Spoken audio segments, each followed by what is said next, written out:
Cruise drugs case में NCB के action से एनसीबी नेता और महाराष्ट्र सरकार के मंत्री नवाब मलिक लगातार सवाल उठा रहे हैं। वो एनसीबी पर वसूली रैकेट का आरोप लगाते हुए जोनल डायरेक्टर समीर वानखेड़े को जेल भिजवाने तक की धमकी दे रहे हैं, तो समीर वानखेड़े भी पलटवार कर रहे हैं।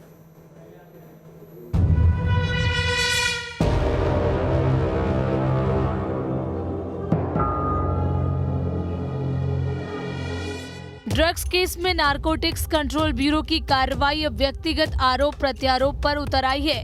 नवाब मलिक एनसीबी के जोनल चीफ समीर वानखेड़े और उनके परिवार पर व्यक्तिगत हमला बोल रहे हैं।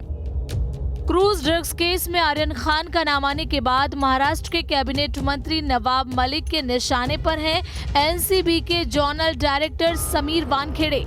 नवाब मलिक का आरोप है कि केंद्र के इशारे पर समीर बॉलीवुड से वसूली करने के लिए बेगुनाहों को फंसा रहे हैं। भाजपचे नेते कुठेतरी लोकांवर दबाव निर्माण करून दहशत निर्माण करून हजारो कोटी वसुली करण्याचा धंदा या संस्थेच्या माध्यमातून या महाराष्ट्रामध्ये सुरू आहे आणि त्यांना एक्सपोज केल्याशिवाय नवाब मलिक थांबणार नाही।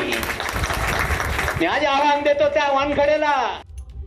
दरअसल पिछले साल सुशांत सिंह राजपूत की मौत के बाद बॉलीवुड में ड्रग्स कनेक्शन सामने आया था। इस केस में एनसीबी ने दीपिका पादुकोण, सारा अली खान, कॉमेडियन भारती, रिया चक्रवर्ती समेत कई बॉलीवुड की हस्तियों से पूछताछ की थी। कुछ को गिरफ्तार भी किया था।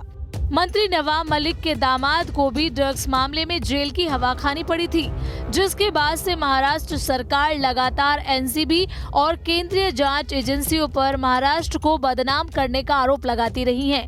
लेकिन क्रूज ड्रग्स केस में शाहरुख खान के बेटे आर्यन खान का नाम सामने आने के बाद मलिक और वानखेड़े का विवाद व्यक्तिगत हो चुका है। मलिक ने दावा किया है कि जब कोरोना महामारी के समय सेलिब्रिटीज मालदीव में थे, उस समय समीर भी अंतर्राष्ट्रीय टूर पर थे। इसी नुक्ते पर नवाब मलिक एनसीबी अधिकारी समीर पर वसूली का आरोप लगा रहे हैं। मंत्री नवाब मलिक ने समीर वानखेड़े के दुबई और मालदीव यात्राओं की डिटेल भी जारी की है, लेकिन समीर वानखेड़े का दावा है कि इस यात्रा के लिए उन्होंने विभाग और सरकार की इजाजत ले रखी थी। खंडनी, एक्सटॉर्शन, ये बहुत ही घटिया शब्द है। मैं गया था मालदीव्स में, बाकायदा गवर्नमेंट की, हमारे जो कॉम्पिटेंट अथॉरिटी होती है उनकी परमिशन मैंने लिया है। मैं सरकार की परमिशन लेके अपने बच्चों के साथ में, अपने फैमिली के साथ में गया हूँ।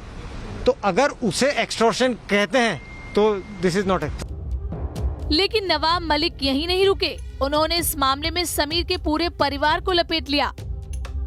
याचा बाप बोगस होता, हा स्वतः बोगस आहे, याच्या घरातली लोक बोगस आहे आणि इतका बोगसगिरी केलेली आहे। पुरावे सादर केल्यानंतर एक दिवस ही नोकरीत राहू शकत नाही आणि तुरुंगवास याच्या निश्चित आहे। ते पुरावे आगामी काळामध्ये आम्ही काढणार आहोत। म्हणजे त्यांना वाटत असेल की नवाब मलिकच्या जवायला तुरुंगात टाकलं आणि मला सांगत होता, निरोप पाठवत होता की मी काही केलेलं नाही। आता कोण केलं सांग? तो समीर ने नवाब मलिक के आरोपों का जवाब देने में देर नहीं लगाई।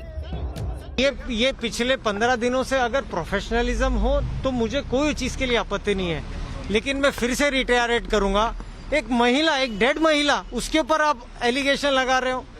एक सिस्टर, एक जो बच्चों की माँ है, आप उसका इंस्टाग्राम पे जाके उसकी स्नूपिंग करो, उसके ऊपर आप एलिगेशन लगा रहे हो। उसके ऊपर एक जो 77 इयर्स का एक वृद्ध है, रिटायर्ड पर्सन है, अब उस